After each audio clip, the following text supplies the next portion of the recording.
जय हिंद दोस्तों, स्वागत है आपका हमारे इस भूगोल की दूसरी क्लास में। हम इस क्लास में एनसीईआरटी के भूगोल के जो आपका पहला चैप्टर है संसाधन एवं विकास, उसमें पढ़ रहे थे और अब तक हम पढ़े हैं कि संसाधन क्या है, संसाधन के प्रकार क्या हैं। प्रकारों में हम प्रकारों को कई आधार पर हम यहाँ पे 4 भागों में बांटे थे। एक उत्पत्ति के आधार पर, दूसरा समापत्ति के आधार पर, तीसरा है स्वामित्व के आधार पर और चौथा है विकास के आधार पर। जिसमें से एक प्रकार हम पढ़ चुके थे उत्पत्ति के आधार पर, जैव अजैव वाला, जिसमें आपको बताए थे कि ऐसे संसाधन जो सजीवों से मिलते हैं वो जैव के अंतर्गत आते हैं। ऐसे संसाधन जो निर्जीव पदार्थों से मिलते हैं, जैसे पत्थर से, जो है पहाड़ से, इन सब चीज़ों से मिलते हैं, तो आपके आते हैं अजैव संसाधन में। इसके बाद दूसरा प्रकार हम यहाँ पे देखते हैं समापत्ति के आधार पर, यानी कि जो है समाप्त होने के आधार पर कौन सी चीज़ें समाप्त हो सकती हैं, कौन सी चीज़ें नहीं समाप्त हो सकती हैं। ऐसे संसाधन यहाँ पे हमको देखना है। अब इसमें ये देखेंगे कि कौन सी चीज़ें ऐसी हैं जो समाप्त होंगी, फिर उनको हम जो है उनको प्राप्त कर सकते हैं या उनको किसी भी विधि से प्राप्त कर सकते हैं। कौन सी चीज़ें ऐसी हैं जो एक बार समाप्त हो गए तो उनको किसी भी विधि से प्राप्त नहीं कर सकते हैं। यहाँ पे जो है उत्पत्ति के आधार पर, जैसे संसाधन क्या है, संसाधन के प्रकार क्या हैं, इसको हम पहले वाली क्लास में आपको बता चुके हैं, दूसरी क्लास में। और यहाँ पर उत्पत्ति के आधार पर जैव और अजैव यहाँ तक हम बताए थे। दूसरी क्लास में यहाँ पे हम समापत्ति के आधार पर संसाधन के प्रकार देखेंगे कि ये कितने प्रकार के होते हैं। तो इस आधार पर ये 2 प्रकार के होते हैं। एक है आपका नवीकरण योग्य संसाधन, दूसरा है अनवीकरण योग्य संसाधन। एक है आपका नवीकरण योग्य संसाधन, दूसरा है अनवीकरण योग्य संसाधन। इसमें आप देखेंगे कि नवीकरण योग्य संसाधन में ऐसे संसाधन को नवीकरण योग्य संसाधन कहते हैं जिन्हें हम भौतिक, रासायनिक, यांत्रिक प्रक्रिया द्वारा नवीकृत या पुनः उत्पन्न कर सकते हैं। ऐसे संसाधन आपके नवीकरण योग्य संसाधन कहलाते हैं। यानी कि ऐसे संसाधन जिन्हें हम भौतिक विधि से, रासायनिक या यांत्रिक प्रक्रिया द्वारा, यानी कि किसी भी विधि द्वारा नवीकृत यानी कि पुनः बना सकते हैं। ऐसे संसाधन को जिनको हम पुनः उत्पन्न कर सकते हैं, हम क्या बोलते हैं, नवीकरण योग्य संसाधन। यानी कि एक बार ये संसाधन अगर खर्च हो जाते हैं तो फिर दोबारा हम इसको बना सकते हैं। इसके उदाहरण में आपका सौर ऊर्जा, जैसे अब आज आप मान लीजिए जो आपका सोलर जो है पैनल लगा होता है, उससे आप बैटरी चार्ज करते हैं। आज मान लीजिए आज दिन भर आप बैटरी चार्ज किए हैं और रात भर जो है उससे प्रकाश लेते हैं, पंखा चलाते हैं, जो भी काम करते हैं। फिर कल वो बैटरी में जो ऊर्जा, रासायनिक ऊर्जा बनी हुई थी, वो विद्युत ऊर्जा के माध्यम से खर्च हो गया। अब कल अगर आप देखेंगे तो कल वो फिर चार्ज होगा, यानी कि एक बार वो खत्म हो गया है, फिर से हमें सूर्य से ये प्रकाश मिल सकता है। इसके बाद जो है पवन ऊर्जा देखें। पवन ऊर्जा की बात करें तो जैसे पवन ऊर्जा का मतलब है, पवन ऊर्जा से आप यहाँ तो नहीं, जैसे यूपी में तो ये नहीं है, लेकिन क्योंकि यहाँ पे कभी हमारे जो ऐसी संरचना ही है हमारे क्षेत्र की कि ये समतल मैदान है, तो कभी यहाँ पे हवाएं चलती हैं, कभी नहीं चलती हैं। लेकिन जैसे आपका राजस्थान हो गया, गुजरात होगा, या कुछ तटीय क्षेत्र हैं जो है भारत के, जहाँ पे जो बराबर, या आप समझ लीजिए तटीय क्षेत्र का मतलब है जितने किनारे वाले भाग हैं, वहाँ पे बराबर आप पाएंगे ये कि जब जैसे मान लो कि जब दिन में एक बार जैसे हवाएं स्थल से जल की तरफ चलेंगी, एक बार हवाएं जल से स्थल की तरफ चलेंगी, तो हमेशा जो है हवाएं चलती रहती हैं, जिससे बड़े बड़े जो है पवन चक्की के ऐसे पंखे बनाए जाते हैं। आप मूवी में देखे होंगे कि यहाँ पे हम जो है बड़े बड़े ऐसे पवन चक्की के जो है पंखे बनाए जाते हैं। जब ये पंखे घूमते हैं तो यहाँ पे इनके घूमने के आधार पर हम यहाँ से बिजली बनाते हैं, और इस आधार पर हम जो है कई मोटर, जैसे अगर आटा चक्की वाला हो गया या विद्युत उत्पादन करना हो गया, इनको बनाते हैं। और ये हर जगह नहीं बनाए जाते हैं, ऐसी जगह बनाए जाते हैं जहाँ हवाएं बराबर जो है चलती रहें। ये नहीं कि जैसे अपने यहाँ है, अगर एक दिन बंद हो गया हवा, मतलब बहना बंद हो गया, तो अब एक हफ्ता हवा ये नहीं चलेगा। तो इसके लिए क्या करते हैं, ऐसी जगह पे इनको लगाते हैं जहाँ पे ये बराबर चलते रहें। अच्छा, इनके चलने के माध्यम से मान लो जो ऊर्जा हमको प्राप्त हुई उसको हम, जैसे मान लो कि ये पवन चक्की है, तो ये पवन चक्की से जो ऊर्जा में, विद्युत ऊर्जा में इसको अगर चेंज करना है तो विद्युत ऊर्जा में, यांत्रिक ऊर्जा में अगर चेंज करना है तो यांत्रिक ऊर्जा में, इनसे जो ऊर्जा मिलती है वो खर्च हो जाती है। अब कल फिर हवाएं चलेंगी, ऐसा तो है नहीं कि हवाएं चलना बंद हो जाएंगी, कल फिर हवाएं चलेंगी तो फिर जो है ये जो ऊर्जा हमको जो खर्च हो गई है फिर वो ऊर्जा हम प्राप्त कर सकते हैं। इसके बाद जल है। आप जानते हैं कि जल के द्वारा बांध बनाया जाता है और ज़्यादातर अपने भारत में ज़्यादातर जो ऊर्जा का, विद्युत ऊर्जा का जो भंडार है वो जल ही है। बांध बना के, बड़े बड़े बांध बना के फिर इसको जो है हम इससे विद्युत का उत्पादन करते हैं। इसके बाद है जीव जंतु। जैसे मान लो जीव जंतु हैं, इनसे जो ऊर्जाएं मिलती हैं, या अगर इनको संसाधन के रूप में देखें, अच्छा हर वो चीज़ें जो है आप जानते हैं संसाधन में वो हर वो चीज़ें संसाधन में आती हैं जो आपकी आवश्यकताओं की पूर्ति करती हैं, वो आर्थिक रूप से संभव हो, सामाजिक रूप से मान्य हो, पर्यावरण में पाए जाते हैं। तो कुछ जीव जंतु हैं जिनका जो उपयोग हम संसाधन के रूप में कर सकते हैं। जैसे हम एक दूसरे पर आधारित है, जीव जंतुओं पर हम एक दूसरे पर आधारित हैं। जैसे मान लो हम मानव हैं, तो जैसे आपके कोई भी पालतू पशु हो गए, जैसे भैंस है, गाय है, इनके लिए हम संसाधन का काम कर रहे हैं, इनकी आवश्यकताओं की पूर्ति हम कर रहे हैं। अब उसी तरह हम लोग जैसे हैं, तो हम लोग उनसे क्या चाहिए कि जैसे अगर उनसे मान लो दूध निकालते हैं, दूध से मक्खन बनाते हैं, या फिर जो है पनीर बनाना है, दही बनाना है, जो भी चीज़ें हैं उसमें हम उनके लिए संसाधन है, वो हमारे लिए संसाधन है। तो ये भी चीज़ें जो है आप जानते हैं कि ये अगर मतलब कि जीव जंतुओं में एक बार कोई मर गया तो फिर जो नए जीव पैदा होते हैं, फिर कोई मर गया तो नए जीव पैदा होते हैं, यानी कि ये भी नवीकरण वाले में है। यानी कि इनको मतलब कि अगर ये मर जाते हैं या जो है इनको हम दोबारा प्राप्त कर सकते हैं।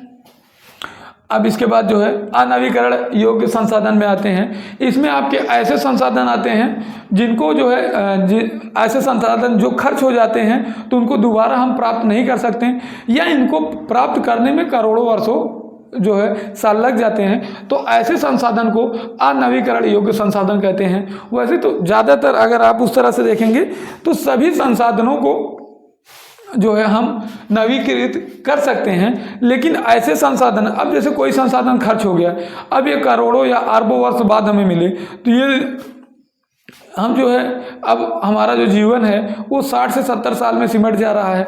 अगर अनवीकरण वाले में मतलब मान लीजिए ऐसा कोई संसाधन है जो 1 अरब वर्ष में या 1 करोड़ वर्ष में जो है पुनः नवीकृत होता है, तो उसका हमारे लिए, हमारे जीवन में कोई फ़ायदा नहीं है। क्योंकि नवीकृत का मतलब है कि जैसे 1-2 दिन, 2-4 दिन या 1 साल में ये नए अगर हो जाते हैं तब भी हम इनको ये मान सकते हैं कि हाँ जो ये नवीकरण वाले में आते हैं।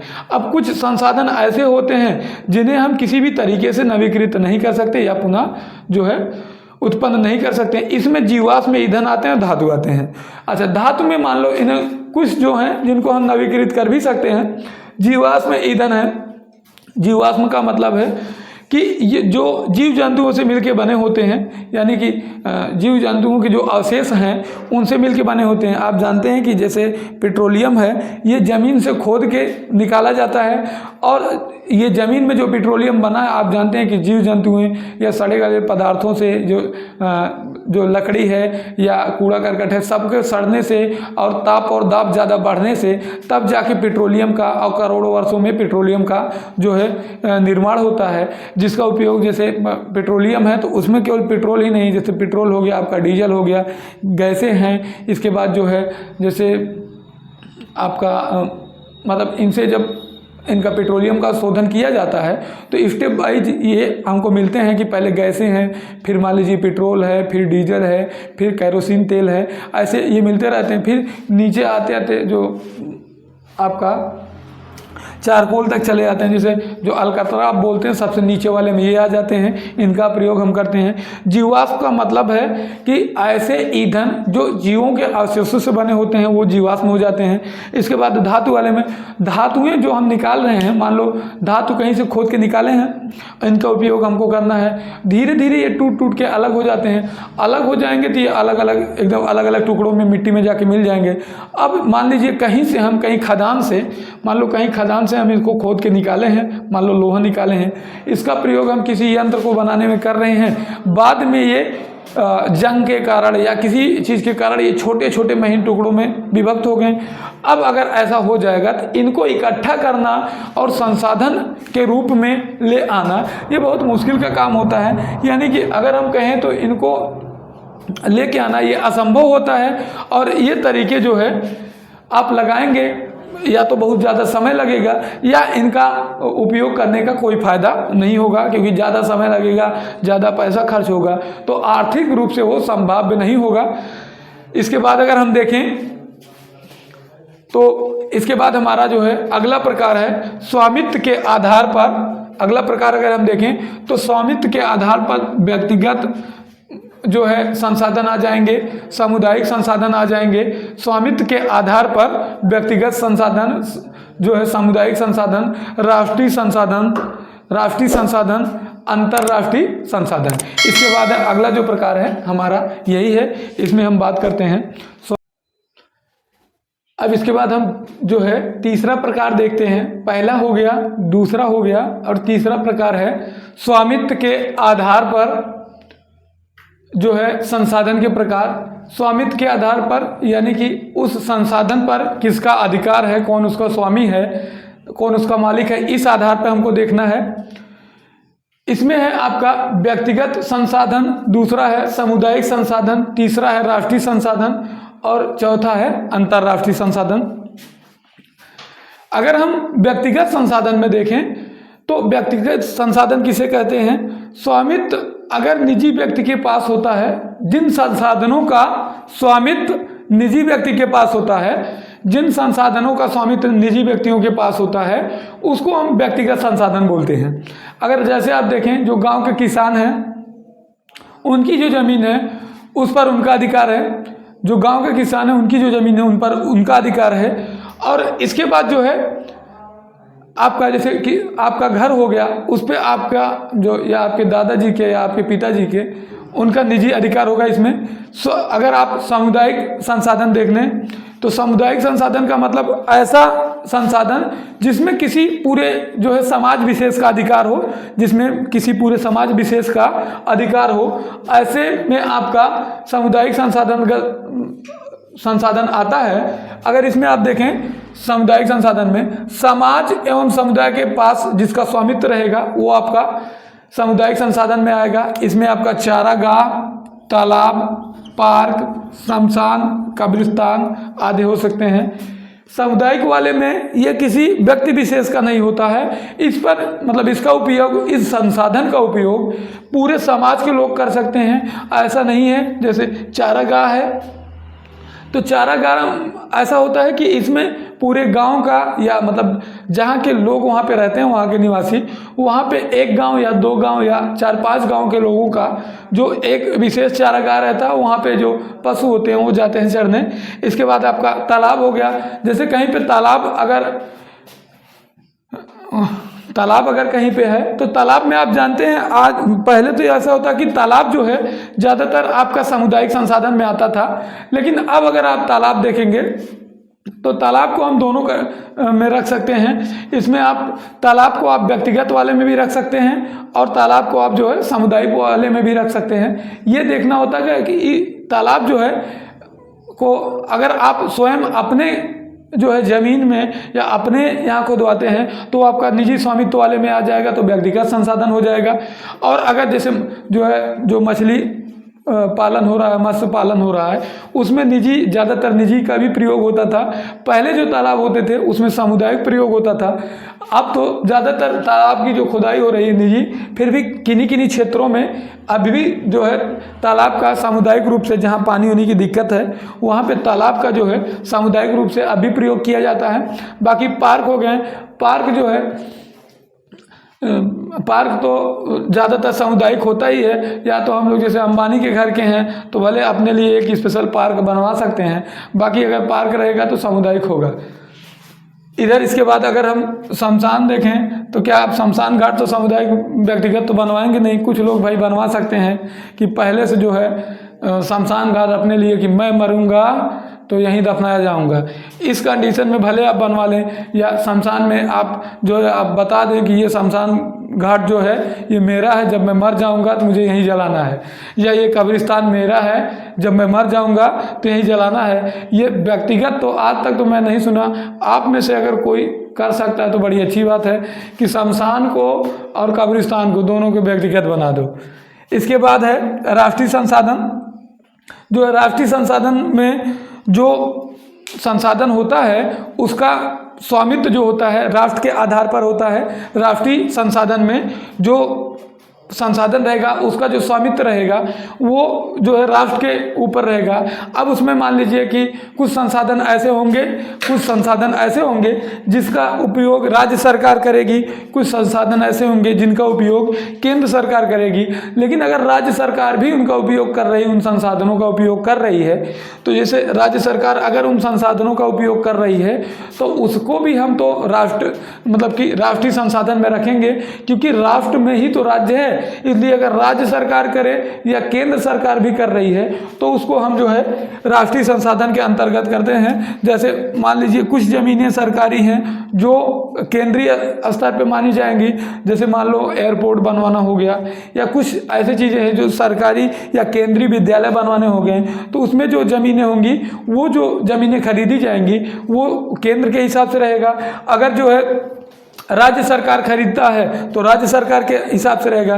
बाकी सड़कें हैं, सड़कें भी दोनों टाइप की आती हैं, ये भी जो है आपका अंतर्राष्ट्रीय मतलब सड़कें जो है ये राष्ट्रीय भी हो सकती हैं और राज्य की भी हो सकती हैं। कहने का मतलब केंद्र सरकार द्वारा भी बनवाई जा सकती हैं और राज्य सरकार द्वारा। और जैसे नहर हो गया, रेल हो गया आदि हैं। इसमें राष्ट्रीय संसाधन में आप चाहे राज्य सरकार के हिसाब से देखें चाहे केंद्र सरकार के हिसाब से देखें, उन दोनों में ही ये जो है राष्ट्रीय संसाधन के हिसाब मतलब राष्ट्रीय संसाधन में आएगा। ये जितने भी उदाहरण हैं मान लीजिए चाहे राज्य सरकार द्वारा प्रयोग में लाया जा रहा हो चाहे केंद्र सरकार द्वारा इन संसाधनों का प्रयोग किया जा रहा हो, इसको हम हमेशा राष्ट्रीय संसाधन में रखेंगे। बाकी इनको आप संसाधन तो मान रहे हैं ना, जैसे रेल है तो जो इसमें इसका प्रयोग जैसे आप जानते हैं कि रेलगाड़ी है, इसका प्रयोग या तो आप जो है सामानों को ढोने में या जो है यातायात के रूप में इसका प्रयोग करते हैं। अगर यातायात के रूप में प्रयोग करते हैं और जो है इसको लोग मानते भी हैं कि ये संसाधन है, मानते भी हैं आपको आने जाने के लिए ये उपयोगी है तो संसाधन है, जो है इसको सांस्कृतिक रूप से या समाज के रूप से मान्यता भी दी जा रही है कि ये संसाधन है। और इसमें बैठने के लिए आपके पास पैसा भी है, यानी कि इतना ज़्यादा ये महंगा नहीं है कि आप बैठ नहीं सकते, यानी कि आर्थिक रूप से भी ये संभव ये संसाधन है। इसी तरह नहर भी है, सड़क भी है। इसके बाद जो है आपका लास्ट है, इसमें जो है स्वामित्व के आधार पे संसाधन में ये लास्ट आपका टाइप है कि अंतर्राष्ट्रीय जो है संसाधन, ऐसा संसाधन जिनका नियंत्रण जो है कुछ अंतर्राष्ट्रीय संस्थाएं करती हैं, इनको जो है हम अंतर्राष्ट्रीय संसाधन के रूप में रखते हैं। इनको जो है अंतर्राष्ट्रीय संसाधन के रूप में रखते हैं।